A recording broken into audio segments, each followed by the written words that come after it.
Pois bem, queridos alunos do Centro de Estudos Presbiteriano, queremos dar boas-vindas a todos vocês para o nosso curso de Introdução ao Grego do Novo Testamento. Para você aí do outro lado, aqui é o pastor João Ricardo Ferreira de França, ministro da Palavra e dos Sacramentos pela Igreja Presbiteriana do Brasil, fundador do Centro de Estudos Presbiteriano há mais de 16 anos, atuando na área do ensino teológico, bíblico e confessional. Por hora, nós estaremos estudando o Grego 1, a primeira aula, tratando sobre o alfabeto grego. Esperamos que você tenha um bom aproveitamento deste curso, que este curso te ajude a entender melhor a mensagem do Novo Testamento e as suas implicações para a nossa vida de hoje. O alfabeto hebraico, o alfabeto grego. No alfabeto grego você vai ter as seguintes estruturas, como vocês estão vendo. Você vai ter a fórmula maiúscula, o nome da letra, a fórmula minúscula, o que ela seria no português e o som equivalente. Muito bem, você tem alfa, de até, beta, B de boi, gama, G do gato, delta, dia, que é o nosso D, né? Esse aqui é o nosso D, aí na língua grega e na sua transliteração para a língua portuguesa. Ok, o alfabeto grego ainda a forma maiúscula, epsilon, a forma minúscula do epsilon, o E em português de melhor.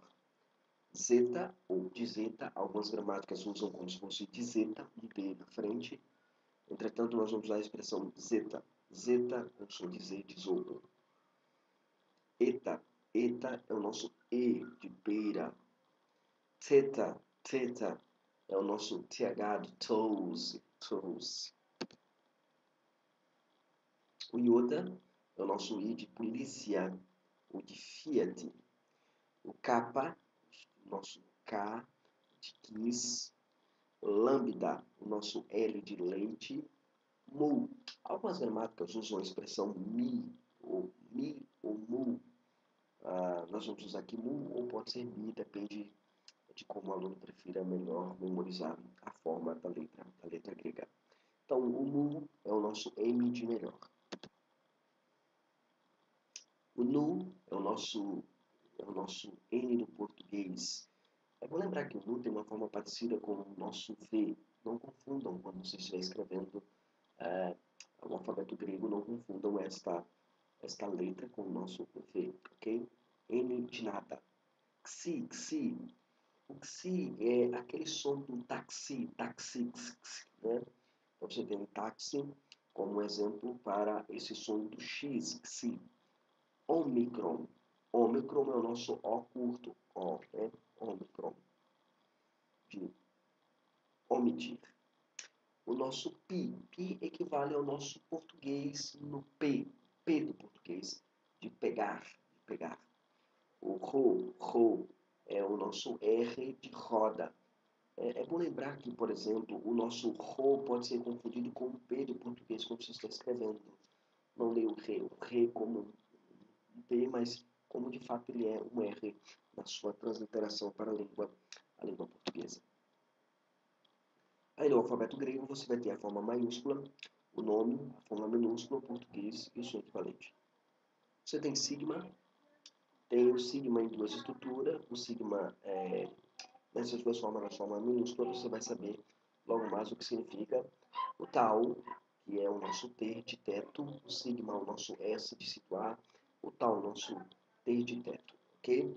Não chamem o tal de T quando vocês estiverem escrevendo. Ele é tal, ele não é T. T é na sua equivalência portuguesa. O Y é como se fosse o nosso Y mesmo, o U de toy. E o Fi é o F de grafia, fi, ok? É bom lembrar também que alguns gramáticos transliteram o Fi como PH. Também não é um problema, porque seria essa a representação equivalente, a representação equivalente da letra, propriamente dita no português, mas nós vamos usar o F como sendo uma maneira mais fácil de você poder aprender a letra. E as três últimas letras você tem o Ki, o nosso CH de chá, o Psi, Psi, Psi, Psiu, e o ômega de O, né? Toro, né? você vai ter aí essas letras do alfabeto grego. É bom lembrar para você que você decore as duas formas, a forma grega maiúscula e a forma grega minúscula, porque é a maneira que você vai ter de aprender um idioma. O uso do sigma apontamentos gramaticais.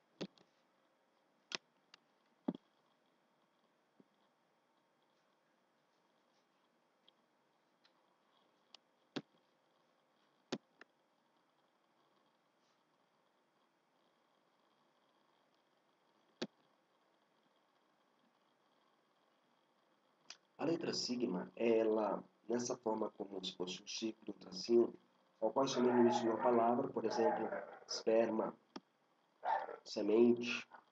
O sigma, assim, é chamado de sigma inicial. O sigma é em forma parecido com o formato do S, aparece somente no final da letra ou da palavra. Por exemplo, logos, logos, palavra, é conhecido na gramática como sigma final. Uso de apontamento de gramática, agora para o nosso gama. A letra grega gama, ela deve ser pronunciada com um som de ni ou nu quando precede um kappa, ou outro gama. Veja, por exemplo, angelos e não agelos. Ankira e não agkira, ok? Encontros vocálicos.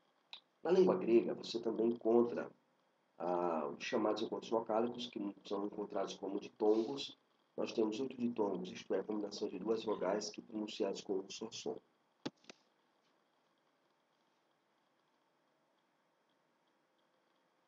Muito bem, a primeira tabela você vai ter ai, ei, oi, ui.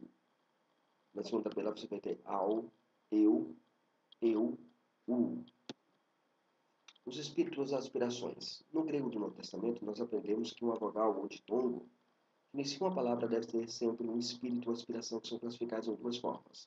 Espírito áspero, aspiração áspera, representada pelo diacrítico sinal como apóstrofo para a direita, e o espírito suave, com a aspiração suave, representado pelo diacrítico como apóstrofo para a esquerda.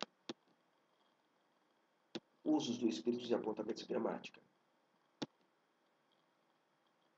Devemos lembrar que, estudante, que o espírito no suave não se pronuncia, mas o espírito áspero sempre é pronunciado como se tivesse um som de um R. Outra informação importante é que, quando a primeira letra de uma palavra for uma vogal, o espírito se escreve sobre a respectiva vogal. Por exemplo, alfa com espírito suave, alfa com espírito áspero. Ou diante dela, no caso da vogal seja maiúscula, alfa maiúsculo com espírito suave e alfa maiúsculo com espírito áspero. Mas quando o ditongo inicia a palavra grega, então o espírito é colocado sobre a segunda vogal, independentemente se a primeira seja maiúscula ou não.